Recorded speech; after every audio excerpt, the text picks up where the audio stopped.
Yeah, folks, we're back for another Cataclysm Class Set card review. And today it's all about Hunter. As a reminder, yesterday we saw Talia Earthstrider. She's kicking off this little animal companion package. After you play Talia, your cards that summon animal companions are going to summon one extra. We also yesterday saw Tame Pet. This is a way to potentially turn your animal companions into bigger and bigger random beasts. If you don't want Huffer, Leok, and Misha, you can instead play some Tame Pets or a card like this one, Migrating Elec, another way to increase the costs of your animal companion summons. Trade up your Huffer for a random 5-drop, 6-drop, 7-drop, and beyond, utilizing some of these new Hunter cards. So Migrating Elec is a 3-mana 3/4. It does have Taunt. And Balakrai, replace your future animal companions with random beasts that cost one more. Now, we broke down in the video yesterday a little bit of like how I don't really think playing one or maybe even two of these really results in an average output that's better than a base animal companion. You know, Huffer's like pretty good. Leok's solid card sometimes. Misha, 4/4 taunts, okay. 4 drops, not better on average. 5 drops start to get okay looking. 6 drops is really, I think, where you get some bigger stats, some bigger hits, where it's probably worth it. So in other words, you might have to play kind of 3 of these effects between Tame Pet and Migrating Elec to really make it feel worth it. In the meantime, these actually might feel kind of like downsides, where you just get less reliable outputs basically out of your animal companion sets. So like if you're leaning into this animal companion package really hard and you sort of find only 1 or 2 of these, you might have some weird moments where your animal companions just kind of suck for a while. But eventually, if you keep committed, you draw a bunch of these cards, you play a bunch of these cards, you replay some of these cards. We have ways to like duplicate 1-cost spells in particular, right? So Tame Pet also has the nice bonus of just drawing you a card, helping you find it. Then yes, you can get, some 8 drops or whatever off your animal companions. That might start to feel worth it. But I do think there's just going to be some gaps here, and frankly entire games where you just don't get it going fast enough, and it feels like you're just kind of summoning random 5 drops, even some random 6 drops. If you don't hit the good stuff, it might feel where you just take a couple turns where you just didn't do much of interest at all, and in the meantime, you're sacrificing a lot of stuff. Like you're sacrificing tempo, playing a 5-mana 4/6, playing just a 3-mana 3/4 taunt. Like that's fine, it's a little speed bump, but it's not great, right? It's not a big tempo play, so you'll kind of be falling behind. And if you don't get it going fast enough, your recovery might be a little challenged. Hunter also as a class, traditionally one that doesn't do great when behind. Not a lot of recovery tools necessarily. So I am worried about some of this sort of falling in the gaps. Now moving on to our next card, this is Roam Free. This is a much bigger boost here because this one replaces your future animal companions with a random beast that costs 2 more. You get to choose one to summon on top of that, right? So hopefully by this point you've gotten up to like an 8-cost beast or something, right, at that stage. And then you get to pick one of the 3 8-cost beasts to summon.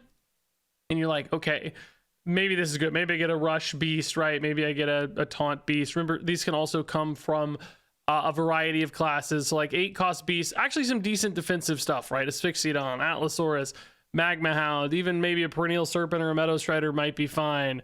Volcaros probably not so great without his Balakrai. Dracorax would be like insane, right? You could maybe have an 8-drop low roll that's like Malorn, Ursul, and Volcaros, but even a Volcaros, I don't know, maybe a 5/5 rush taunt's okay, although not great. So, you hope to get in a scenario where it's like you play this, even though it costs 7, it's not the biggest sacrifice on board. And if you look at 9-drop beasts as well, by the way, these actually I think get kind of worse. A lot of these again have Balakrai effects, like Krog's pretty cool, Onara maybe, Seismopod's pretty solid, but Ursoc, Goldrin's okay maybe with Rush, but Ashermain sucks. So like maybe 8's the sweet spot, right? I think 7 looked pretty good when we looked at it yesterday too.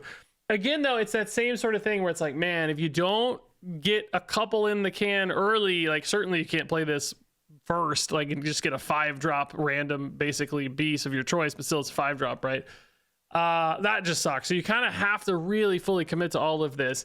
And then I still think like this is a card that's still sort of kicking the can down the road a little bit, where it's saying like this still isn't my big swing. Now of course if you've already played Talia, right, then you will get an extra one Now that extra one will be one of the random other two, or well, it could be the duplicate, but it won't be the same one twice.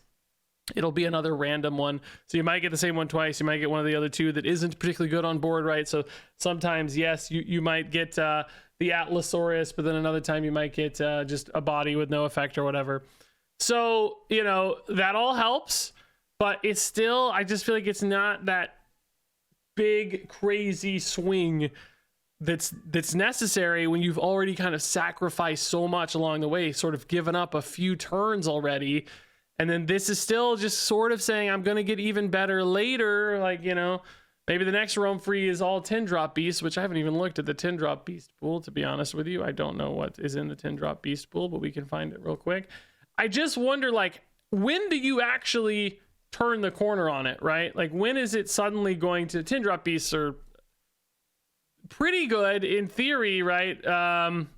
Well, I guess it's just always these three, so you'd always have the options of Tortolla and Omen, which are honestly pretty good. Agamagon might be the bonus extra one you summon sometimes, but you might be okay if you get a Tortolla anyway. Like, it's fine. So anyway, like, when do you turn the corner and suddenly be the guy that's doing the crazy strong thing? I think it happens too late. That's what I'm worried about here, is that I think you're just sacrificing too much along the way, and it takes 4 or 5 cards. It's almost like a Herald deck where it takes a lot of Herald plays to get to those really good Colossals and really good Deathwings, right? But the result here, I would argue, is not as good as a really good Colossal or a really good Deathwing necessarily. Maybe, you know, there's more of it over multiple turns. And I would also argue that the plays leading up to it are worse than your Herald cards. So it's almost like, you know, this kind of quest throughout the course of a game to get to a point where this is all good, but you're making more sacrifices and the payoff is, I think, going to be worse. So that's what makes me really nervous, is just like all of this coming together on time. I don't know if there will be metas that are slow enough for that to happen. Like, I think it's just going to come on too late. And although there are a lot of great defensive beasts in the pool, I'm excited to try it because I love the idea of just summoning a bunch of Tortollas and Asphyxiodons and Atlasauruses or whatever, big dinosaurs everywhere, right? That sounds fun and cool, but I do think it's going to be really slow.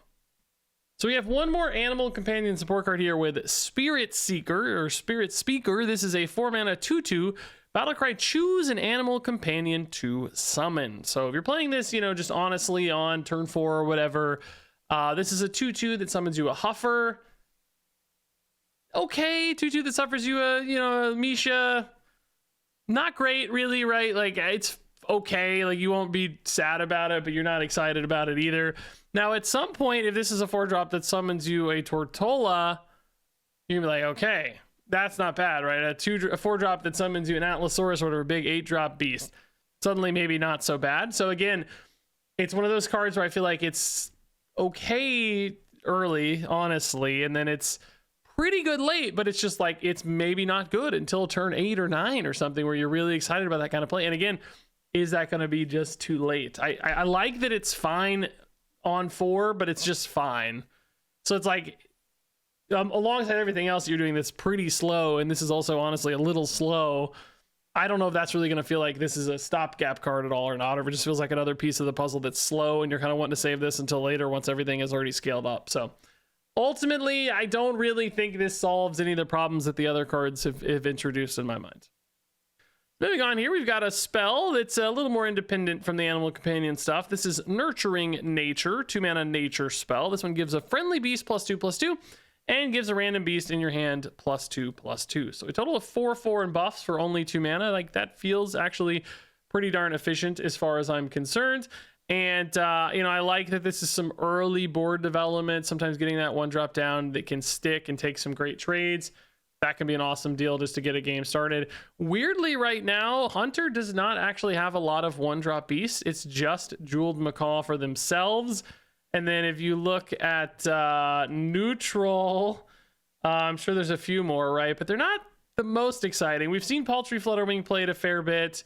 Dreambound Raptor, like, if this did survive, this would be a cool thing to support with buffs, right? Buff it up to 2/3, maybe take a little trade, keep it alive for another turn. But at the same time, you kind of want to just follow this one up with a minion if it survives in many cases as well. So a little bit of a debate. So as far as like the 1/2 line is concerned, currently not the most exciting thing I've ever seen. Although I do think it wouldn't be hard to print a 1-drop beast that slots in and just goes to town, right? Like, could be pretty nice, like scaler or something down the road where this just becomes a real powerhouse. But then, you know, the hand buff aspect of it is nice as well. Maybe it makes your turn 3 play, turn 4 play, whatever, a little bit better. And that helps a lot. I could certainly envision some decks with Rosh or Taunt or whatever where that stat feels really impactful. So ultimately, I think this card's pretty solid. Yeah, it's just efficient stat output, and sometimes that early protection and development on your turn 1 plays can really snowball into some big wins. So then our final card of the day is the Wasteland Vanguard. This is a 4-mana 3/3 with Battlecry, deal 3 damage split among all enemies. And then if any die, deal 3 more. So this effect, of course, can hit both minions and face, which, you know, makes this sort of an okay, like, face damage card, but not great, right? Like 4-mana 3/3, deal 3 if that's all that's on board is face, right? If there's no minions to hit. I guess theoretically, if you had like a 1 health minion on board, this could deal 5 to face, ideally, right? Where, you know, the first 3, 1 hits the minion, the other 2 go face, something dies, so you deal 3 more to face. A little better, like a 3/3 that deals 5 to face is solid. You know, it's got potential. You know, we see similar sorts of effects. You know, lately I've been using like the erupting volcano in Warrior. You know, sometimes that can like clear up a little board or whatever with a 6 damage. Like Demon Hunter has the sigil that's dealing 6. Like sometimes that feels okay, but those do whiff sometimes. And 4 mana is a big commitment for a card that you don't really know if it's going to connect, and you're only getting a 3/3 on top of it. So I just worry this damage is going to get split out too often, and the like backup plan of dealing some face damage off of this is kind of iffy as well. So it's like, when does this card actually line up to feel really, really good? I just don't see that many scenarios where I'm that excited to play this one. You could both whiff on the like conditionality of it. It's like, you know, the opponent has 3 2/2s on board, you put them all to 1 health. It's like, well, shoot, you know, but also just like board sizes and shapes, even if you hit all 6, don't necessarily line up to be all that impactful. And then you've sort of just played a 3/3 and softened up their board without, you know, a card like Torch, for instance, as a follow-up. Or, you know, Demon Hunter has a lot of follow-up damage as well, where they can like leverage all those little pings.